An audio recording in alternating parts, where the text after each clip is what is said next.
So hey guys and welcome back to Super Extra. तो यार जैसे कि हम सब जानते हैं कि जो व्हाट इफ का एपिसोड 3 था उसकी टाइम में बहुत ही अजीब थी, बिकॉज में सारे के सारे एवेंजर्स के फाउंडिंग मेंबर्स मर चुके हैं। चाहे वो एवेंजर्स में से आयरन मैन हो, हल्क हो, थॉर हो, हॉकाई हो, ब्लैक विडो हो, और जो अपने कैप्टन अमेरिका भाई साहब हैं वो तो अभी भी बर्फ में दफन है, वो तो अभी बर्फ से निकले ही नहीं है, बिकॉज एवेंजर्स के सारे फाउंडिंग मेंबर्स मर चुके हैं। और एक तरीके से जो एवेंजर्स को फाउंड करने का मिशन था वो एक तरीके से रुक सा चुका है हैंक पिम की वजह से। हैंक पिम ने सारे एवेंजर्स को मार दिया है। देन अब उसमें न्यू एवेंजर्स आने वाले हैं और इसका हिंट हमें एपिसोड 3 के एंड में ही देखने को मिल गया था, जब जो निक फ्यूरी ने कैप्टन मार्वल को बुलाया था। तो हम उससे अंदर लगा सकते हैं कि न्यू मेंबर्स जो न्यू अपने एवेंजर्स हैं वो अब फाउंडिंग मेंबर्स बनेंगे इस टाइमलाइन में एवेंजर्स के। तो आज के वीडियो में हम यही देखने वाले हैं कि इस बारी टाइमलाइन में आखिर कौन कौन मेंबर्स बनेंगे एवेंजर्स के। तो सबसे पहले हमें कैप्टन मार्वल देखने को मिलेगी, बिकॉज कैप्टन मार्वल हमें व्हाट इफ के एपिसोड 3 में भी देखने को मिली है, जहाँ पर जो निक फ्यूरी है उन्होंने अपने इन्फिनिटी वॉर की तरह ही कैप्टन मार्वल को सिग्नल भेज दिया था अर्थ पर आने का। उसके बाद में जो कैप्टन मार्वल आ गई थी व्हाट इफ के एपिसोड 3 में, और उसके बाद में उसने बोला था वेयर इज फाइट। तो हम इससे अंदाजा लगा सकते हैं कि वो एवेंजर्स के फाउंडिंग मेंबर्स में से एक बनने को आई है, मतलब बनने को तो नहीं आई है, लेकिन जो अपने निक फ्यूरी भाई साहब हैं वो उसको एवेंजर्स का फाउंडिंग मेंबर्स में से एक बना देंगे। देन अगर हम बात करें अपने सेकंड मेंबर की, तो वो है अपने कैप्टन अमेरिका भाई साहब। मैंने कैप्टन अमेरिका को इस लिस्ट में इसीलिए लिया है बिकॉज जो व्हाट इफ में जितने भी एवेंजर्स थे, फाउंडिंग मेंबर एवेंजर्स के, वो सब के सब मर चुके हैं। Iron man, Thor, Hulk, black window, Hawkeye. लेकिन जो कैप्टन अमेरिका भाई साहब हैं वो तो अभी बर्फ में दफन है, वो भी बर्फ से नहीं निकले हैं, जिसके हिसाब से हम अंदाजा लगा सकते हैं कि जो कैप्टन अमेरिका है वो अब बर्फ से निकलेंगे और एवेंजर्स के फाउंडिंग मेंबर बनेंगे। और 2012 के एवेंजर्स की तरह कि पहले तो वो अपने डिस्टर्बेंस में रहेंगे, उसके बाद वो हल्के हल्के न्यू वर्ल्ड को समझेंगे, और जब भी कोई अटैक वगैरह होगा तो वो एवेंजर्स के फाउंडिंग मेंबर बन जाएंगे और एवेंजर्स को लीड करेंगे। देन अगर हम बात करें थर्ड मेंबर की, तो वो है वॉर मशीन। मैंने वॉर मशीन को इस लिस्ट में इसीलिए लिया है बिकॉज जो अपने टोनी स्टार्क भाई साहब हैं उनका कोई भी नहीं था, उनका था तो सिर्फ एक दोस्त, बहुत ही अच्छा दोस्त, रोडी, यानी कि वॉर मशीन, जो कि आगे आकर वॉर मशीन बना था। हम सब जानते हैं आयरन मैन 2 में उसने आयरन मैन का आर्मर ले लिया था, क्योंकि जैसे में आयरन मैन के प्लान था कि मेरा आर्मर रोडी यूज करेगा मेरे मरने के बाद, बिकॉज उसे लग रहा था मैं मरूंगा, और उसने जो रोडी है उसको अपना आर्मर दे दिया था, और रोडी ने अपने मिलिट्री वेपन्स के साथ में उसको अपग्रेड किया था, वो बन गया था वॉर मशीन। तो ऐसे ही इस टाइमलाइन में भी होगा, बिकॉज जो टोनी स्टार्क है वो तो मर गया है, अब उसकी सारी की सारी प्रॉपर्टी चली जाएगी ट्रस्ट को, शायद मे बी, बिकॉज उसका कोई है नहीं, या फिर जाएगी सीधे के सीधे रोडी को, बिकॉज पेपर पॉट से भी इस टाइमलाइन में ज्यादा अच्छे रिलेशनशिप नहीं है टोनी स्टार्क के। और जितने भी आर्मर्स हैं वो तो हम जानते हैं उसके पीछे सब लगे हैं, चाहे कोई गवर्नमेंट ऑर्गेनाइजेशन हो, कोई वैसी ऑर्गेनाइजेशन हो, सब के सब आयरन मैन के आर्मर के पीछे लगे हैं। इसलिए जो आयरन मैन है यानी कि टोनी स्टार्क, वो अपना आर्मर सही हाथों में देगा, यानी कि रोडी को। देन अगर हम बात करें अपने फोर्थ मेंबर की, तो वो है फीमेल थॉर। अब जैसे कि हम तो जानते हैं कि थॉर है वो तो मर चुका है अपना व्हाट इफ के एपिसोड 3 की टाइमलाइन में, लेकिन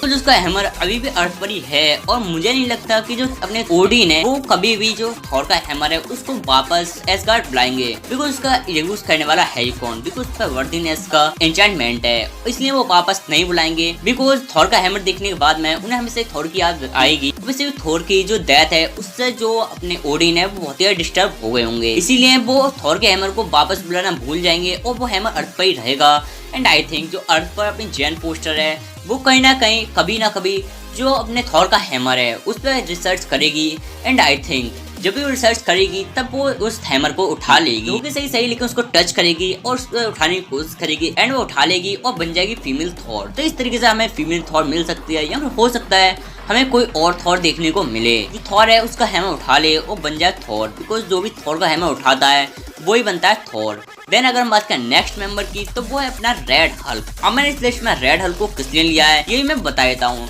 जिस टाइम पे जो अपना हल्क था व्हाट इफ एपिसोड 3 में, वो जब फट रहा था, ब्लास्ट हो रहा था, उस टाइम पर उसके आसपास में जितने सोल्जर्स थे आई थिंक वो तो बिल्कुल बचे ही नहीं होंगे। उसका बॉडी पार्ट और भी ज्यादा बड़े हुए हैं, 10 गुना से भी ज्यादा, एंड वो अलग अलग सोल्जर पे गिरे हों, जिससे सारे के सारे सोल्जर मर गए हों। लेकिन जो अपने थंडर रॉस हैं वो काफी ज्यादा दूर खड़े थे अपने हल्क से, जिसके हिसाब से हम अंदाजा लगा सकते हैं कहीं ना कहीं जो अपने हल्क है उसके ब्लास्ट होने के बाद में उसका ब्लड जा करके अपने थंडर रॉस पे गिरा होगा। और जैसे कि हम सब जानते हैं कि जो हल्क मूवी के एंड में जो अपने डॉक्टर ब्लू थे उनके जब हेड पर जो हल्क है उसका ब्लड गिरा था, तो उनके साथ में क्या हुआ था, वो लीडर बन गए थे। भले अब तक दिखाए नहीं गए हैं लेकिन वो लीडर ही बन गए थे। तो वैसे ही आई थिंक जब जो थंडर रॉस है उनके ऊपर हल्क का ब्लड जाकर गिरेगा तो वो ट्रांसफॉर्म हो जाएंगे रेड हल्क में। अगर हम बात करें नेक्स्ट मेंबर की, तो वो है ब्लैक पैंथर। अब मैं इस लिस्ट में ब्लैक पैंथर को लिया है टिचाला वाले, बिकॉज जो टिचाका थे उनका एक ही सिद्धांत था कि जो वकांडा है उसको हमेशा छुपा रहना चाहिए, लेकिन जो टिचाला है उसकी सोच अलग है और सिविल वॉर इस टाइमलाइन में होगी नहीं, बिकॉज इस टाइमलाइन में आयरन मैन तो है नहीं और एज ऑफ अल्ट्रॉन वाला इवेंट भी नहीं हुआ जिससे स्कूबिया में कुछ नहीं होगा, जीमो कुछ करेगा नहीं सिविल वॉर वगैरह के कांड, जिसके हिसाब से जो टिचाका है वो मरेंगे नहीं जल्दी, भले वो थोड़ा टाइम बाद मर जाए या फिर अपना थ्रोन छोड़ करके टिचाला को दे दें,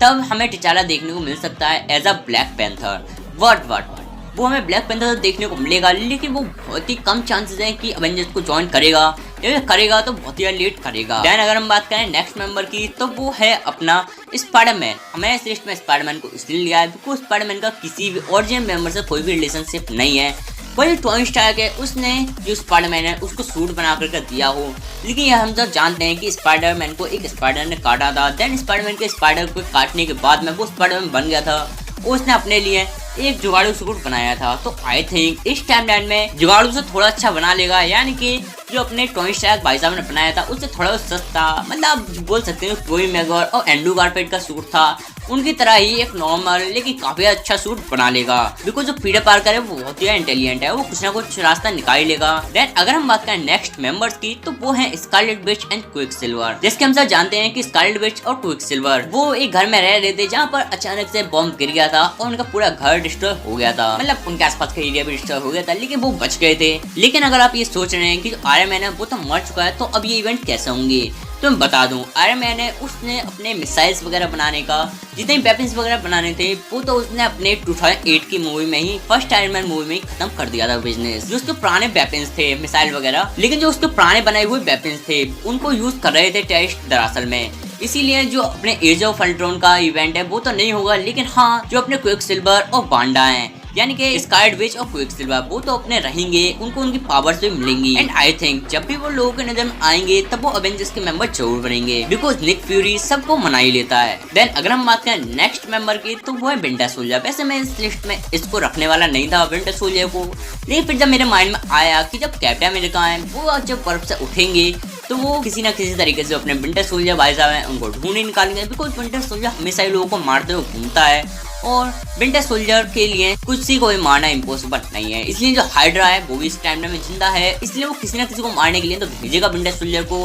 और वहाँ पर जो कैप्टन अमेरिका भाई साहब हैं वो देख लेंगे captain America and winter soldier movie की तरह विंटर सोल्जर को। एंड इस टाइम में सिविल वॉर के इवेंट नहीं होंगे, डायरेक्ट जो अपने कैप्टन अमेरिका भाई साहब हैं वो विंटर सोल्जर के यानी कि बकी वांस के गले लगेंगे, बोलेंगे मेरा भाई तू वापस आ गया। देन अगर हम बात करें नेक्स्ट मेंबर की, तो वो है डॉक्टर स्ट्रेंज। अब मैंने इस लिस्ट में डॉक्टर स्ट्रेंज को इसलिए लिया है बिकॉज जो अपने डॉक्टर स्टीवन स्ट्रेंज हैं उनका डॉक्टर स्ट्रेंज बनने में किसी भी एवेंजर्स को कोई भी हाथ नहीं है, इसलिए जो डॉक्टर स्ट्रेंज हैं उनके हाथ जरूर टूटेंगे और वो कमरताज जाएंगे, कमरताज जाने के बाद में वो डॉक्टर स्ट्रेंज जरूर बनेंगे। और जिसके हम सब जानते हैं कि जो डॉक्टर स्ट्रेंज थे वो एवेंजर्स के मेंबर जब बने थे इन्फिनिटी वॉर में, जब थैनोस की खबर लेकर के अपना जो हल्क है वो आया था, लेकिन इस टाइम में हल्क नहीं है और शायद जो थैनोस है उसका भी ज्यादा बड़ा अटैक ना हो, ऐसा होगा तो जरूर बिकॉज जो इन्फिनिटी स्टोन्स हैं वो अभी भी अर्थ पर ही हैं। एंड मेरे को नहीं लगता कि डॉक्टर स्ट्रेंज इस टाइमलाइन में ज्यादा जल्दी सामने आएंगे, हो सकता है वो सामने भी ना आए, पीछे छुप करके एंशिएंट वन की तरह सबकी मदद करें। लेकिन एक चीज मैं सिक्योरिटी के साथ में कह सकता हूँ, इस टाइमलाइन में जो अपने डॉक्टर स्टीवन स्ट्रेंज हैं वो डॉक्टर स्ट्रेंज जरूर बनेंगे,